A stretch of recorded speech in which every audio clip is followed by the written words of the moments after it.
Welcome to Crash Course in Commercial Real Estate.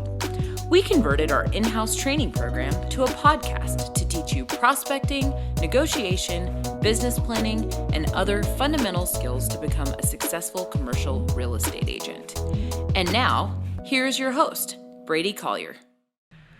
All right, I want to welcome you back. We just finished up core values number 1. We want to jump straight into what are our core values. In case you just jumped on here, you can go back to the other ones, but I'm Brady Collier. I'm a commercial real estate broker in Lubbock. I'm training Shannon, who's right across the table from me. I've got my 2 partners in the commercial real estate company here, Grant and Kyle. And so I think we'll follow the exact same format on this one that we did in the last one. I liked it. We'll name a core value. Grant, you can define it. You can tell Shannon how it looks in our industry. Let's launch. So, I think for the third time, we might say this could be the most important core value. We've already done that twice. We might do that for a third time on this one. I am not going to put persistence over integrity. Okay. I'll put this one as the secondary most important one. Yeah. So let's talk about persistence. Grant? I would say, persistence is, there are so many obstacles and things that happen in our business, whether it's the development business or brokerage business, but continue striving in spite of adversity or any difficulty that may come up in a transaction or just even throughout your day. Yeah. So Kyle says equal level of importance. I know you were joking on that, but as far as characteristics, on each one of these podcasts, I've asked all of the people at the table what makes a successful commercial real estate person and a broker.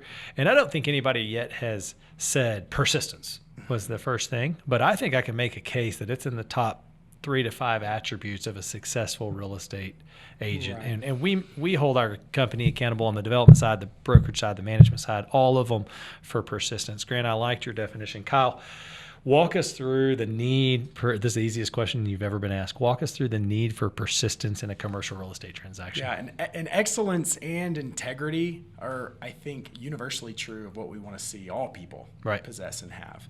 And persistence, I think, is particularly important in commercial real estate. We've talked about problem solving, and we've talked about how the lifespan of a commercial real estate deal, the average deal I do probably from first contact has a lifespan of 6 to 9 months. And so it just takes a lot of persistence to push a deal forward for 6 to 9 months and to not allow time to pass without continuing to push that deal forward, even though the closing isn't this week, but reminding yourself, what can I do to push this deal forward? Nobody waits on me is something we used to say around the office a lot. And so even though the deal is going to take 6 to 9 months, I'm not going to allow an extra day to pass for that deal to be delayed because of me. There's plenty to delay our deals without a broker doing that. And so when the deal starts to fall apart, you don't allow it to happen. You persist. You problem solve. You look for the way to make it happen. For you, Shannon, as you're starting in this business, the persistence is the prospecting. It might not be the deals. It's the looking for the deals. It's looking for the clients, trying to connect with others. And to use another analogy we've used in the office a lot, it's like pushing a snowball up a hill right now. A stone ball, not a snowball. Not a snowball? A giant stone ball. Can it be snow? No. No snow. Okay. So you're pushing a stone up a hill. Yes, but it's a ball. But it's a ball. Yes. And you're just laboring every day to get it up that hill. And the persistence and the forward thinking it takes to stay with it is really hard. Most agents, drop out of the business in the first 2 years. Yep. But once you get past the first 2 years, the attrition rate, what he's saying, the attrition rate in commercial real estate is over 50%.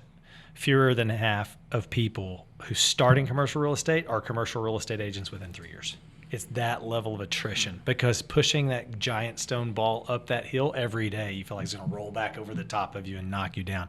It's really a tough industry in that regard. Persistence is a key attribute. Yeah. But the analogy goes, once you get to year 3, year 5, year something, you get to the top of that hill and you're just walking behind and just tapping top of the cap rock. Yeah, the top of the cap rock here in West Texas analogy. Yeah. And then you go off the other side of the hill, year 6, 7, 8, 10, whatever it is, and then you're just running behind the ball trying to keep up with it. The stone. The stone, not the snowball. And so it's a good analogy to say that persistence is going to be required of you in the first year or 2 years. It's going to be hard.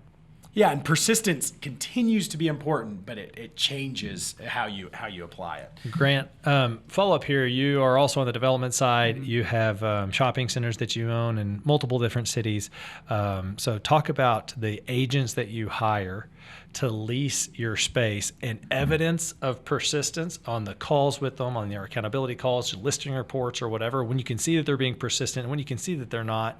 And from a client's perspective, enter into this if you don't mind. Yeah, I mean, I would say from a client's perspective, it's a lot of times it's pretty clear if someone's being persistent or not. And so it comes into problem solving and working through different situations, because as you start working on certain deal points, a lot of times you may have a landlord over here who is willing to give on certain things but not others, and then you've got a client, a tenant over here who's willing to give on certain things and not others, and it's bringing those parties together to see eye to eye, to move the transaction forward. And sometimes the easiest thing to do is just walk away, but a really good real estate agent keeps the deal together and keeps the parties together and helps them see eye to eye and come to a resolution that's mutually beneficial for all parties, really. But it takes persistence, because everybody sees deal points differently a lot of times. They want different things out of a transaction, but it's just really getting everyone to work for the deal in the right way.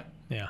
There's been several transactions where we said at the end of the transaction, 6 to 9, 12 months later, 2 years later, we said if Kyle Cowan hadn't been our broker, that deal would have never closed, because he just kept at it, wouldn't let the deal die. Yeah. Like he is, I don't know if you've seen that scene in Captain America where Captain America has the helicopter and he's got the helo pad, it's like stretching in, and he's like, I will not let this helicopter go. That's been Kyle on several of our deals being stretched. So he's like the Captain America of persistence. I do like to think I'm pretty persistent. I am not the most persistent person at the table when it comes to continuing to pursue I would the acknowledge deal. that Grant is the most persistent person. At times, though, there's, Brady always says you don't want to beat a dead horse. I mean, sometimes I'm over there like pushing on that horse. I'm trying to get it to come back alive. Yeah. So that's one that you're going to see acknowledged in our company meetings all the time. So-and-so is persistent. They pushed through adversity and they got such and such accomplished. And so that's a core value, because it's an attribute in all of our businesses that we just value greatly. Let's move on. And these are going to be two. So those are standard. You go and you just Google core values of important companies, and you get Chick-fil-A and all these other great companies, and you would see integrity and excellence in so many companies, because there are words that just universally mean be about the business in the right way. But our next two are two that are a little bit more unique, but it's things that we value greatly. And so I'm going to start with humility. And so, Grant, for whether it's people out there or whatever, let's come to the same page on what does humility mean to us. Humility, I've heard a quote that says humility is not thinking less of yourself, but it's thinking of yourself less. And so, really not. I think the opposite of humility is pride, and having pride in our business or in relationships or whatever it may be. A lot of times, really is divisive, and it really deteriorates relationships and deteriorates opportunities in our lives, I think. But whenever we really take a humble approach to whatever it may be, a lot of times that can be, even in a hard situation, if you're having a difficult conversation with someone or whatever it may be, when you take a humble approach, a lot of times it immediately diffuses the situation. So humility, I think, is very, very important. I think it also goes into integrity, to know that someone is willing to take that approach to try and do the right thing. Yeah, good. So, Kyle, this one could go on forever and ever, but name instances in Shannon's workflow where humility is going to be required. Let's think first 6 months. Let's think thereafter. Just give some situations where Shannon's going to be like, has her mind prepped of, I gotta be killing my pride and putting on my humble pants daily.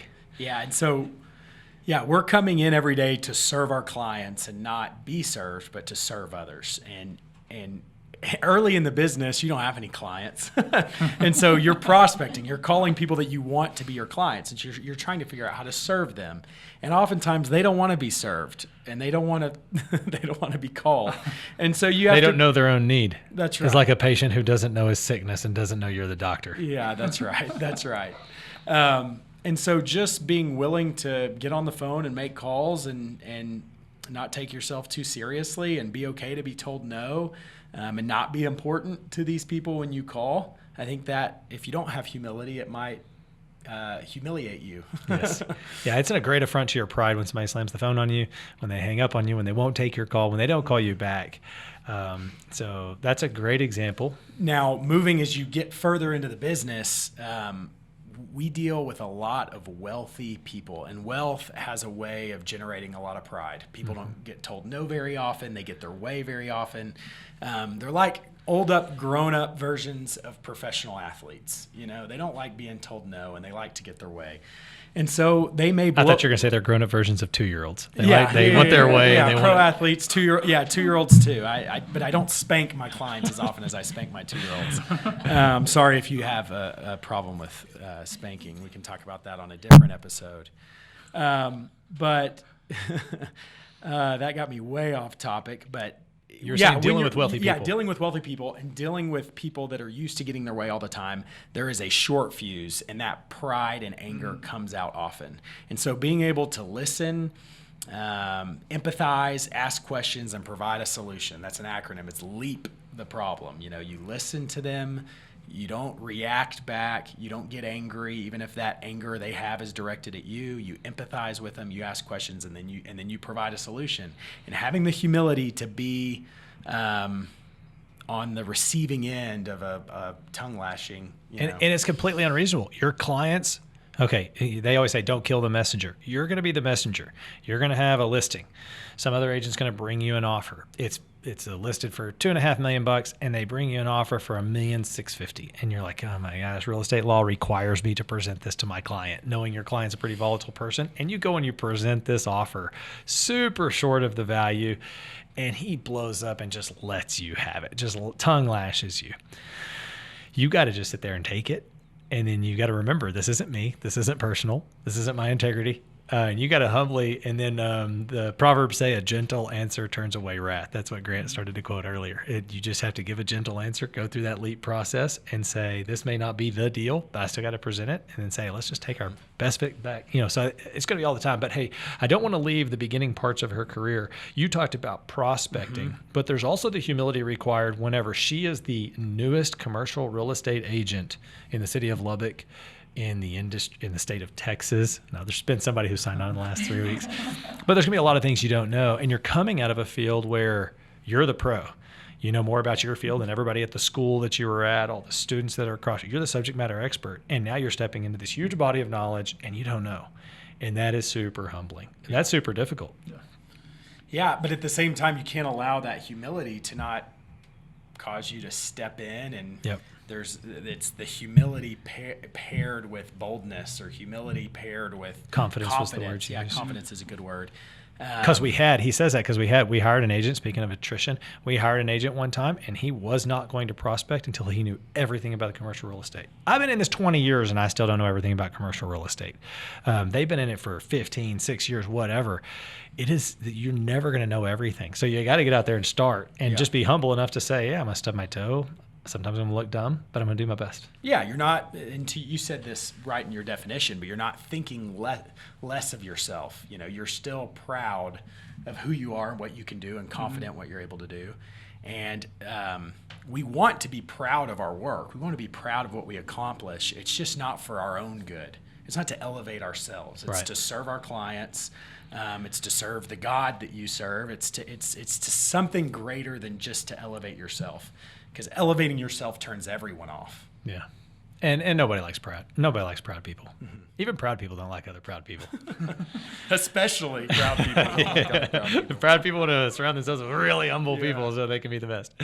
Grant, anything else on humility as seen in our industry? And because I got one, and it has to do with owning your mistakes. You want to talk about it, or do you want me to? No, I'll let you talk about it. Brady, you make so many mistakes. You should talk about owning your mistakes. I'm a subject matter expert. Pet peeve of mine, and everybody in the office knows it. If you make a mistake and you own it, it's like a sea of grace. Like, forgive you 1,000, how many times? 7 times? No, 70 times 7. Like, as many times, we'll forgive you many times if you make a mistake, if you own it. But if you try to cast the blame to other people, so part of humility as one of our core values, when the three of us were sitting there and just going outside the office and just working through this, I said, I can't work with people who can't own their mistakes.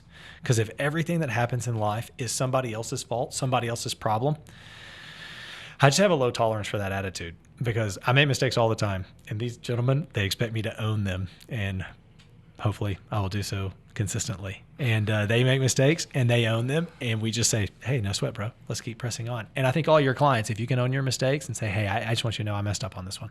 I'm working on that. I'm going to do better. Da, da, da. Everybody's going to respect. That's a humility that you would think if somebody's humble, they would just be like a doormat. But I think people respect a person more if they can own their mistakes, because normally when you make a mistake, everybody knows you made that mistake. Nobody thinks that was somebody else's fault. Being able to own it shows the humility. That's how I see this displayed in the industry, not just your first 6 months, your first year, but for the rest of your life in this industry. I've seen where I'm maybe 5% of the reason something happened, and I step in and own it.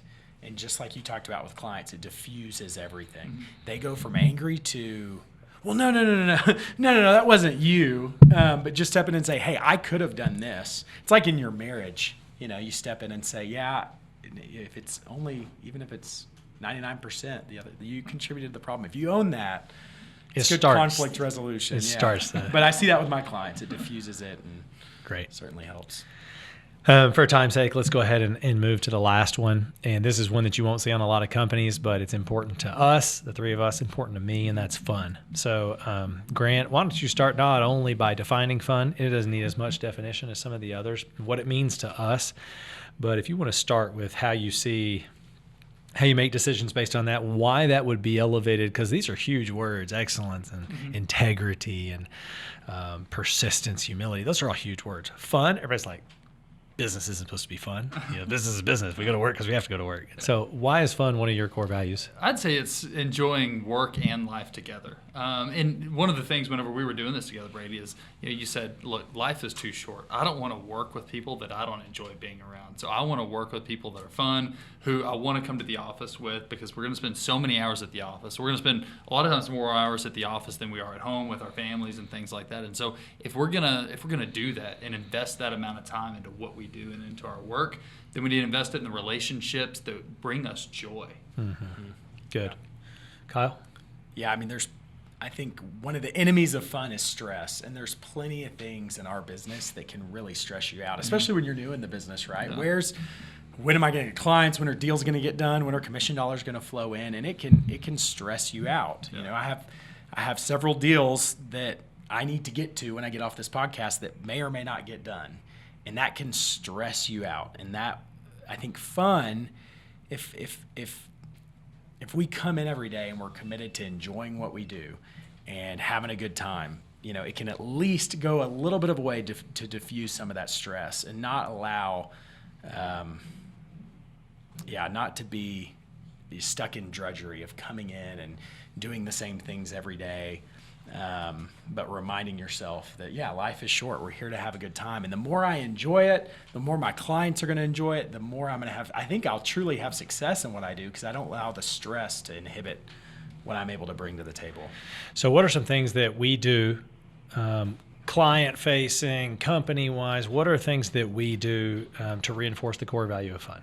I feel like we should bring Amanda on to our podcast as our fun expert. But she loves having fun. Not that other people in the office don't, but I think every day I walk in and there's some other prank done to somebody's desk. So I think the way to summarize that is we hire really fun people.